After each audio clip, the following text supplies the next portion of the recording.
कई लोग कहते हैं शंकर जी पे चढ़ा हुआ सामग्री नहीं खाना चाहिए। हम भी कहते हैं कि नहीं खाना चाहिए। आपने पहले की भी जितनी कथा सुनी होगी, हमने भी कई बार कहा।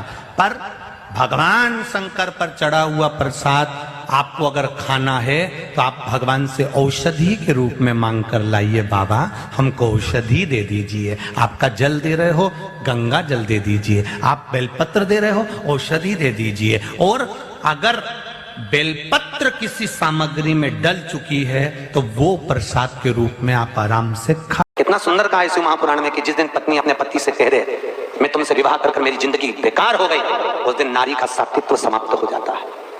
नारी का सात्वित्व समाप्त। कभी मुख से मत कहो पति से कि मेरा जीवन आपके यहाँ विवाह कर बेकार हो गया। भैया माता पिता ने तो अच्छा देख कर ब्याया था, किस्मत में होता तो स्वर्ग मिलता, भाग्य। महाराज जी, और मेरे सपने में ना एक और सांप ने मुझे काटा है मेरे पैर को, तो इसका मतलब क्या है? तो वह जब सांप ने काटा तो आप जिंदा थी कि मर गई थी?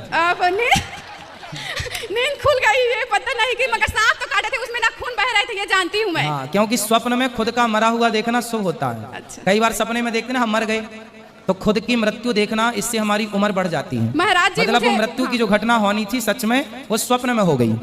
ये मृत्यु का टलना है, मतलब आपकी मृत्यु टल गई, ये शुभ संकेत। इसलिए मैंने पूछा कि आपने अपने आप को मरा हुआ देखा क्या? खुद का मरा हुआ। 15:15 पर किसी भी दिन शंकर भगवान के शिवलिंग का, जो तुम्हारे घर में शंकर जी विराजमान हो उसका आप, या शंकर जी के मंदिर में जाकर शंकर जी का थोड़ा सा जल, उसमें थोड़ा सा आंवला पड़ा हुआ, आंवले के पानी से शंकर का अभिषेक पूजन कर लीजिए। व्यक्ति का रोग बीमारी समाप्त नहीं हो रही हो, हॉस्पिटल में पड़ा हुआ है, कोई बहुत भारी बीमारी में ग्रसित है, छूट ही नहीं पा रहा, उसका नाम लेकर कर लो। जो रोग से ग्रसित हो, 1 दिन 2 दिन 3 दिन करोगे, वो हॉस्पिटल से छुट्टी करके आ जाए।